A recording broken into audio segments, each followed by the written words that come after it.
문의해 주세요. 성경 말씀 봉독합니다. 마태복음 8장 23절에서 27절 말씀입니다.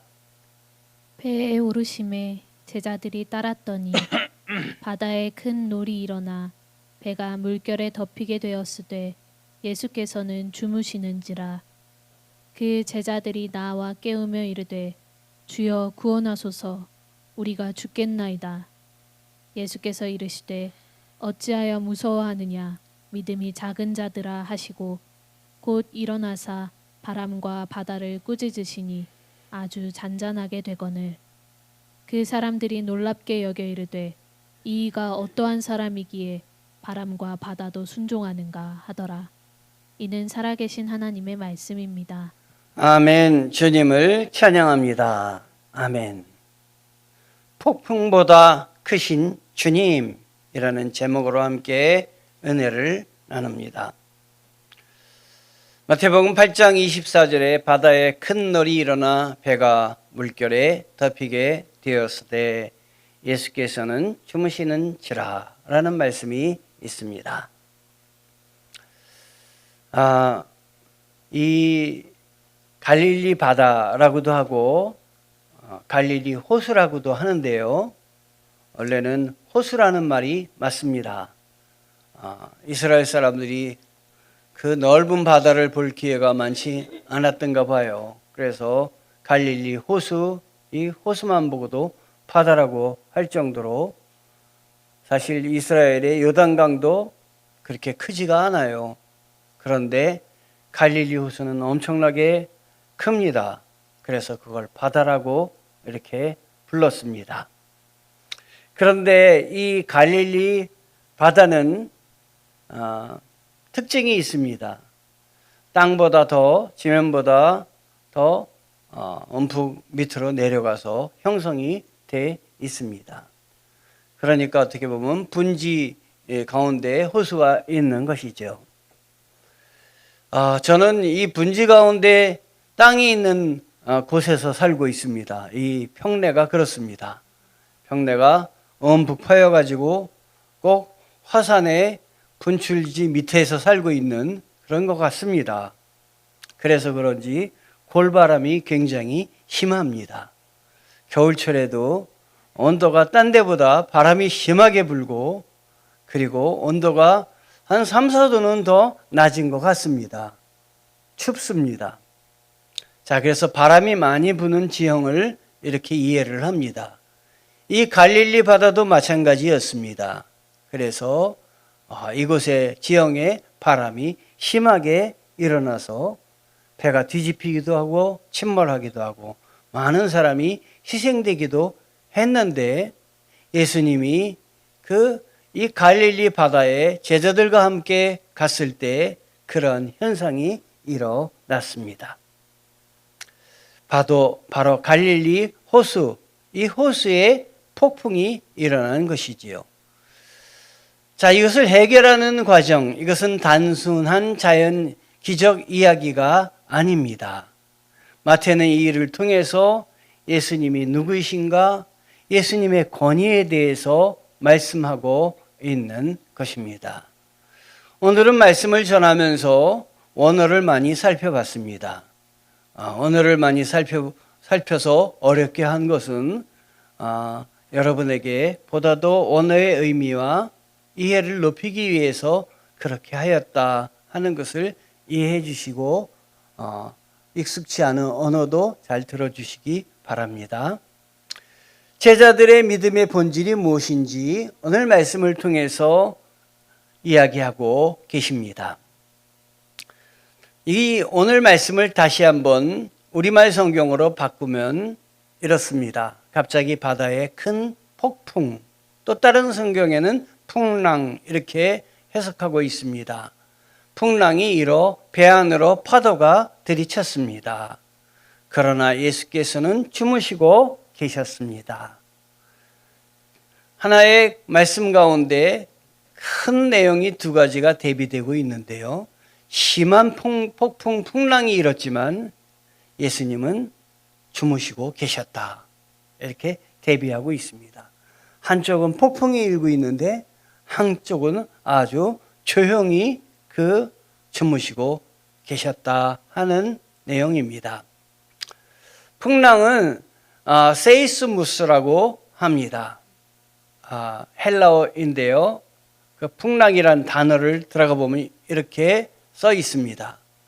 원어 성경에 세이스모스 메가스, 메가스라는 말은 아주 큰 거대한이라는 뜻입니다. 거대한 풍랑. 외부의 폭풍이 아주 거대하게 일어났다. 바다에 큰 놀이, 놀은 우리 순수한 말로 풍랑이라는 뜻이죠. 큰 놀이 일어나 이 세이스모스의 뜻을 살펴보면 단순한 바람이 아닙니다. 세이스모스는 지진, 격변, 대격동을 의미합니다. 그러니까 지금 이 풍랑이 일어났는데 그냥 보통 바람이 부는 정도가 아니라 죽음을 정말 직면한 그런 큰 바람, 지진이 일어난, 격변이 일어난, 대격동이 일어난 지금 상황을 제자들이 예수님과 함께 겪고 있다 하는 것을 이야기하고 있는 것입니다. 마태는 의도적으로 아마 과장된 그런 단어를 사용해서 하고 있는 것 같습니다. 이것은 이 자연 환경의 놀라운 변화와 그리고 그 가운데 예수님의 능력을 대비해서 예수님이 이러신 분이다라는 것을 더 자세히 이야기하고 싶어서 그렇게 했다 저는 생각을 합니다. 단순한 풍랑이 아닌 존재를 뒤흔드는 위기를 이 마태는 묘사하고 있는데요. 이 마태복음에서 이 세이스모스, 즉 풍랑이라는 단어가 등장하는 구절이 몇 군데 더 있습니다. 예수님이 죽으셨을 때, 예수님이 부활하셨을 때 세이스모스라는 단어가 등장합니다. 그러니까 이거는 대단한 지각의 변동, 놀라운 상황을 이야기할 때 이 단어를 쓰는 것입니다.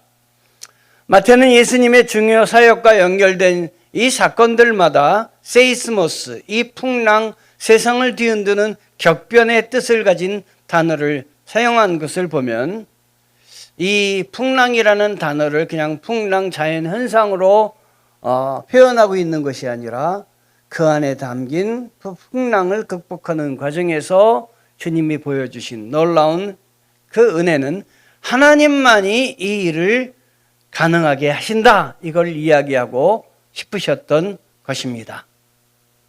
마태의 강조점은 그리스도의 정체성을 드러내는 큰 사건이 이러한 사건이다 라고 하는 것입니다.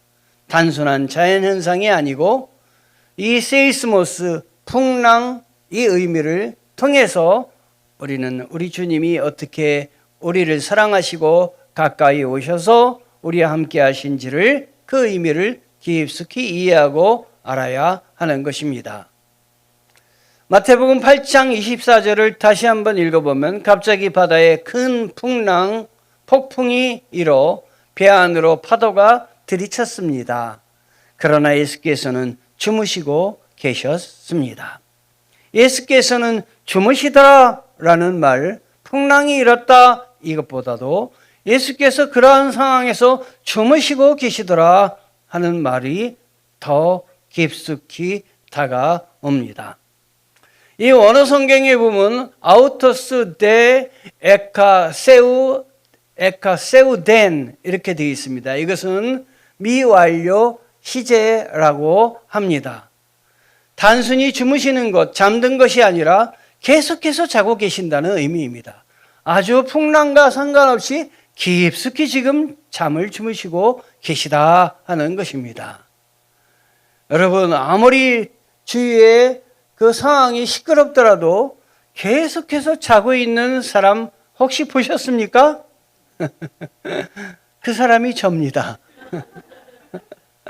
저는 한 번 잠이 들면 어렸을 때 누가 옆에 와서 흔들어도 몰랐다고 합니다. 잠을 깊숙이 자다 보니까 이 예수님께도 이렇게 택함을 받아서 예수님의 말씀을 전하고 있지 않나 하는 생각도 우스꽝스럽지만 생각해 봤습니다. 외부 상황과 상관없이 지속되는 평안, 지금 예수님이 주무시더라라는 말씀 속에 있는 것입니다. 여러분, 이삭을 바칠 때 아브라함이 어떻습니까? 아주 평안했습니다. 이삭을 드릴 때 그 평안함은 어디서 왔습니까? 하나님이 지금 나와 함께 하신다. 주신 이도 하나님이신데 데려가신다고 하는 이도 하나님이시오니 하나님이 다른 방법이 있겠지 하는 것입니다. 어떤 목사님께서, 부흥 강사님께서 이 아브라함의 평안을 이야기하시면서 한 권사님을 지칭해서, 권사님, 하나님께서 그 권사님의 아들을 바치라고 하면 어떻게 하시겠습니까? 이랬더니 이 권사님이 그러지 않으시기를 바랍니다. 아, 왜? 그 바치라고 하는데 감사한 거 아니에요? 아들은 안 됩니다. 남편이라면 모를까요?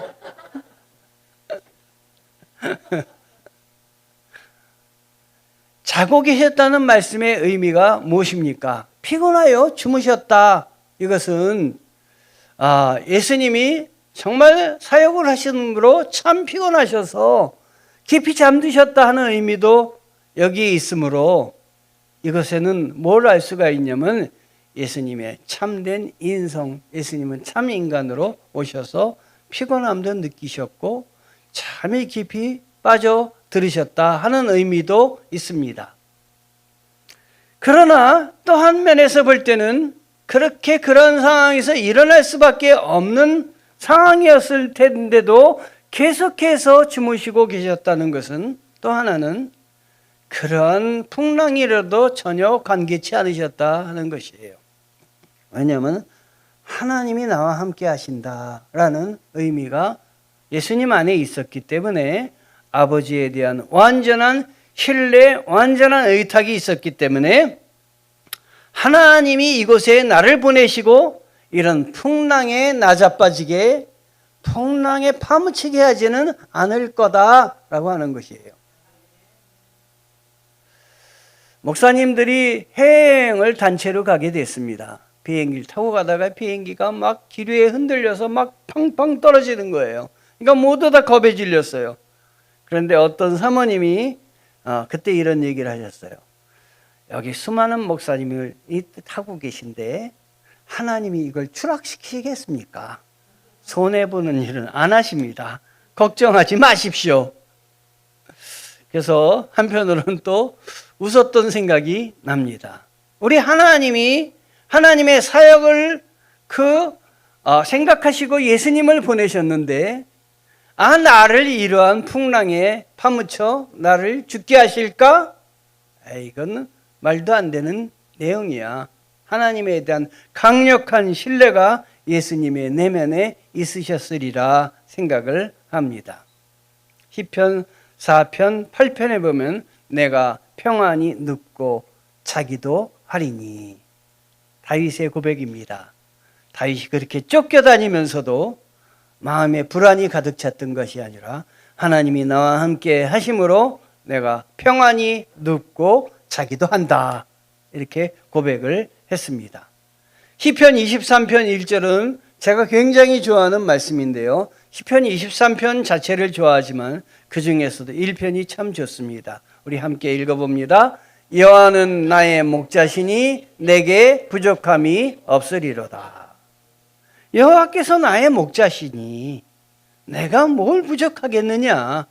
천지를 지으신 하나님이 나를 선하게 이끌고 계시니 내가 뭐가 부족하겠느냐 하는 내용입니다.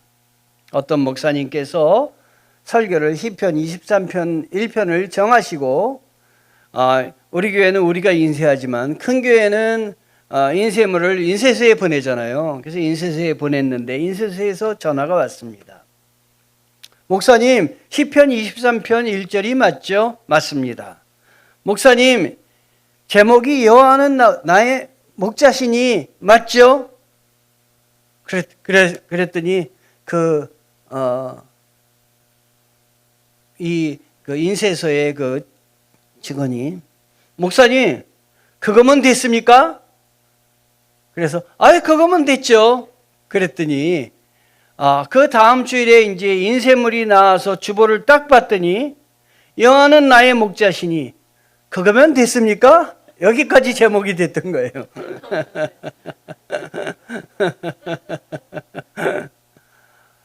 그래서 처음에 화가 나다가 이렇게 고칠 수도 없잖아요. 설교 전에 들어가서 주보를 봤는데 그렇게 돼 있어요. 화가 나잖아요. 그러다가 가만히 생각하니까 이게 참 귀한 말씀이에요. 여호와는 나의 목자시니 그거면 됐습니까? 그거면 되죠. 여호와는 나의 목자시면 하면 되죠. 그 이상 뭐가 더 필요한 것입니까? 허드슨 테일러가 중국 선교 중에 폭풍을 만났을 때 이렇게 얘기했다고 합니다. 하나님이 밤새 깨어 계신데 내가 왜 잠을 못 자야 합니까? 주님이 밤새 깨어 계신데, 그렇죠? 나와 동행하고 계신데 내가 왜 잠을 못 자야 합니까? 바로 이 마음이, 허드슨 테일러의 마음은 예수님의 마음에서 왔을 것 같아요. 하나님이 밤새 깨어 계신데 내가 왜 잠을 못 자야 합니까? 라는 말씀입니다. 바로 그의 평화는 상황에서 온 것이 아니라 하나님의 주권에 대한 확신에서 왔던 것입니다, 여러분.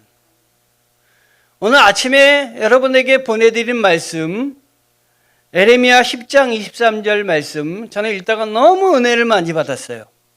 주님, 사람이 자기 운명의 주인이 아니라는 것을 제가 이제 깨달았습니다.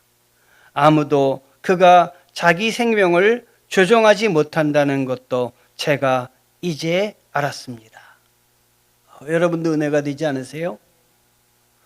내 삶의, 내 운명의 주인이 내가 아니다. 주님의 것이다. 내가 가지고 있는 모든 것도 내 것이 아니다. 놓고 가라면 다 놓고 가야 돼요. 주님이 이 땅에 살 때 우리로 하여금 참 여유롭게 살라고 허락해 주신 것이 우리에게 있는 물질이에요. 하나님이 주신 거라고 생각할 때 드릴 수가 있는 거예요. 이건 내 거다 하면은 내 거 왜 뺏어가? 라고 하게 되겠지만, 내 거 아니라 내 처음 올 때부터 아무것도 가지고 온 것이 없었고 갈 때도 아무것도 가지고 가는 것이 없어 라고 생각할 때 여유가 생기는 거예요. 여러분, 물질의 노예가 되지 마세요. 물질에 사로잡히지 마세요. 물질을 지배하시고 물질을 들이시고 소유권을 주님께 드리세요. 인생을 즐겁게 사세요. 인생을 즐겁게 사는 것보다 행복한 게 없습니다. 어떤 사람은 돈 걱정 때문에 어디 놀러 가지도 못하고 여행도 못 가. 얼마나 바본지 몰라요. 그거 하나님이 주신 것인데 잘 관리해서 인생을 즐겁게 사는, 그리고 인생을 행복하게 사는데 쓰시기 바랍니다. 이사야 43장 1절에 우리 다 같이 읽어봅니다. 너를 창조하신 여호와께서 지금 말씀하시느니라. 이스라엘아, 너를 지으신 이가 말씀하시느니라. 너는 두려워하지 말라. 내가 너를 구속하였고 내가 너를 지명하여 불렀나니 너는 내 것이라. 하나님이 우리를 내 것이라 이야기하고 있는 거예요. 어떤 청년이 이 말씀을 너무 깊이 받아들여서 내가 생각하고 있는 것 다 내 거니까 내가 마음에 들어 고백도 못하는 저 처녀에게 가서 선포해야 되겠다. 그리고 실제로 갔어요. 내가 너를 지명하여 불렀으니 너는 내 것이라. 따귀를 맞았습니다. 하나님께서 나를 살리기 위해 아들까지 내어 주시도록, 우리 주님이 우리 예수 그리스도를 내어 주시도록 나를 사랑하셨다. 나는 그래서 하나님의 자녀가 되었다 하는 것입니다. 마태복음 8장 26절에 예수께서 이르시되 어찌하여 무서워하느냐, 믿음이 적은 자들아 하시고 곧 일어나사 바람과 바다를 꾸짖으시니 아주 잔잔하게 되거늘. 주무시다가 제자들의 성화에 못 이겨서 일어나셨어요. 그리고 하시는 말씀이 어찌하여 무서워하느냐, 믿음이 적은 자들아. 제자들을 향하여 믿음이 적은 자들이다. 너희들은 왜 이렇게 믿음이 없느냐? 제자들의 상황을 규정하고 계시며 바람과 바다를 꾸짖으시니 자연 환경 노를 꾸짖으셨더니 아주 잔잔하게 되거늘. 여러분 기도하세요. 기도하시면 하나님이 상황을 변화시켜 주십니다. 비가 오지 않게 되었으면 좋겠다. 그럼 비가 오지 않게 해달라고 기도하세요. 비가 왔으면 좋겠다 생각되실 때는 비가 왔으면 좋겠다 기도하세요. 차를 잡아야 된 차가 안 올 땐 차가 빨리 오게 해주세요. 기도하세요. 여러분 안 될 것 같죠? 한번 해보세요. 하나님이 그대로 응답하여 주십니다. 우리 하나님은 인공위성보다 더 정확하셔서 위에서 다 내려다 보십니다. 왜 그렇게 무서워하느냐? 우리말 성경에 나와 있죠. 어찌하여 무서워하느냐? 믿음이 적은 자들아. 예수님은 먼저 바람을 꾸짖지 않으셨습니다. 먼저 제자들을 꾸짖으셨습니다. 바람보다 누굴 꾸짖으셨다고요? 제자들을 꾸짖으셨다. 제자들을 꾸짖으셨을 때는 바람은 여전히 흔들리고 있었을 것입니다. 여전히 제자들에게는 그 두려움과 무서움이 가득 찼을 것입니다. 그런데 우리 예수님은 제자들의 불신과 믿음 없음을 꾸짖으셨습니다. 너희 같이 타고 있는 사람이 누군데 너희 그렇게 두려워해? 하나님을 나를 붙잡아야지 라고 하는 것이지요. 여러분 외부의 폭풍보다 더 무서운 게 어디의 폭풍입니까? 내부에서 일어나는 폭풍입니다. 이 무서워하다라는 말은 데일로인데요. 이 단어는 단순한 감정적인 공포가 아닙니다. 비겁함, 용기 없음, 신뢰, 결핍 등등을 뜻합니다. 내부적으로 외부에 아무리 큰 사건이 있을지라도 내부의 용기 없음과 신뢰의 결핍과 비겁함이 있을 때 움직이지 못하는 것이에요. 이게 우리를 죽게 하는 것입니다. 외부의 공포가 두려움이 우리를 죽게 하는 것이 아니라 그 두려움에 직면하고 있는 내 마음속 깊은 곳에 있는 마음이 그 위기를 극복하느냐 위기를 벗어나지 못하느냐 하는 것을 다루는 것입니다. 우리 주님 내 안에 깊이 계시게 도와주시옵소서. 내 안에 어떤 폭풍이 다가와도 내가 주님만을 바라보고 나아가기를 원합니다. 요한계시록 21장 8절에 두려워하는 자들은 불못에 들어간다 라고 말하고 있습니다. 요한계시록 21장 8절에 같은 단어가 사용되는데요. 이것은 단순한 감정이 아닌 하나님을 신뢰하지 못하는 상태입니다. 내 안에 하나님을 신뢰하지 못하는 상태가 있을 때에 더 두렵다 하는 것입니다. 믿음이 작은 자들아 이렇게 이야기하고 있는데요. 마태복음 안에 반복되는 등장 표현입니다. 오리노 모토이. 이 말은 염려할 때, 걱정할 때, 베드로가 물에 빠졌을 때 생기는 표현인데요. 믿음이 작은 자들아, 염려할 때, 걱정할 때, 주님을 붙잡으면, 주님을 신뢰하면 우리는 믿음의 굳건히 서서 세상을 지배하시고 파도를 명하셔서 잔잔케 하시는 주님의 평안이 우리 안에 가득 찰 것입니다. 믿음이 없다라고 하는 것이 아니라 주님은 믿음이 작다라고 하셨습니다. 믿음은 있긴 있습니다. 믿음의 질이 아니라 신뢰의 크기의 문제입니다. 어리석더라도 끝까지 주님 말씀, 그 말씀을 붙잡아 하나님 앞에 마음을 들이면 하나님이 평안을 주실 줄 믿습니다. 바깥에서 부는 풍랑 세이모스보다 마음 안에서 부는 세이모스, 이게 더 큰 문제인 것입니다. 여러분, 이 풍랑과 같은 사건이 여러분에게 얼마나 많이 미칩니까? 얼마나 많이 여러분의 마음을 흔듭니까? 그러나 바깥에서 아무리 크게 나를 흔든다 할지라도 나는 평안하다, 나는 고요하다. 내 안에는 주님이 계시다. 이것을 지배하는 그 지배력이 주님에게서 온다. 외부 폭풍보다 내부 불신이 더 위험함을 알아야 합니다. 종교개혁자 마틴 루터를 아시죠? 그 마틴 루터는 종교개혁을 하다가 포기할 뻔했는데요. 집에 갔더니 아내가 상복을 입고 있었다는 그러한 이야기입니다. 누가 돌아가셨어? 내가 개혁한다고 집안 내부도 살피지 못했어. 그랬더니 이 아내가 하는 얘기가, 여보, 당신이 하는 일은 귀한 일인데 당신이 그걸 하다가 포기하고 돌아온 것을 보니 하나님이 아마도 돌아가셨나 보. 그래서 내가 상복을 입었어. 아내는 실제로 그런 것이 아니라 남편을 깨닫게 하려고 당신이 하는 일이 하나님이 시키신 일인데 외부의 폭풍이 크다고 해서 그걸 포기하고 내 아내 혼자이지만 함께 하시는 하나님이 더 크신 분인데, 이 말을 듣고 나가서 종교개혁을 완수를 했다, 더 애썼다 하는 이야기예요. 우리 8장 26절 함께 읽습니다. 예수께서 이르시되 어찌하여 무서워하느냐, 믿음이 작은 자들아 하시고 곧 일어나사 바람과 바다를 꾸짖으시니 아주 잔잔하게 되거늘. 아멘. 꾸짖으시니, 이거는 에페티메센이라는 단어인데 귀신을 꾸짖을 때 사용하는 단어입니다. 예수님은 단순히 자연을 진정시킨 것이 아니라 귀신을 내어쫓을 때 강력하게 제압하셨던 것이 그처럼 권위로 제압을 하셨습니다. 결과는 큰 고요, 바다가 잔잔하게 되는 그 역사가 있게 되었습니다. 예수님의 말씀, 예수님은 상황의 크기보다 더 크신 능력의 하나님이심을 이 마태는 이야기하고 싶었던 것입니다.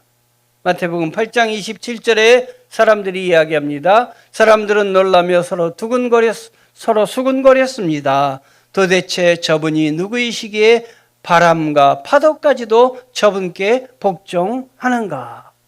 이렇게 마태는 이 장면을 이야기하고 있는데, 이 장면의 뒤에는 어떤 마음이 숨겨져 있습니까? 저분은 하나님의 아들 예수 그리스도이시며 하나님이 우리를 사랑하여 주셔서 이 땅에 우리들에게 내려주신 구세주다라는 것을 강력하게 이야기하고 싶었던 것입니다.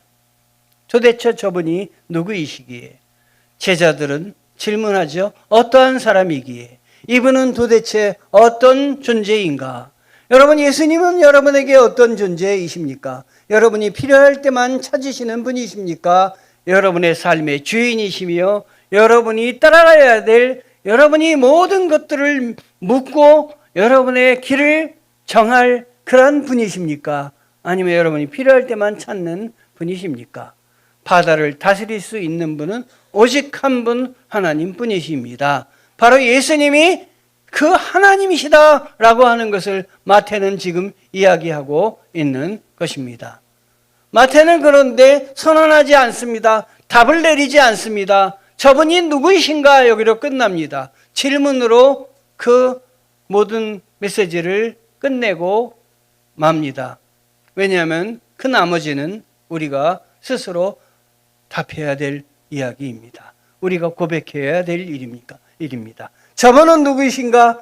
이러한 질문에 여러분 모두가 대답해 주시기를 바랍니다. 저분은 나를 하나님께서 구원하시기 위해서 이 땅에 보내신 예수 그리스도, 바로 나의 주인이시다 하는 것입니다.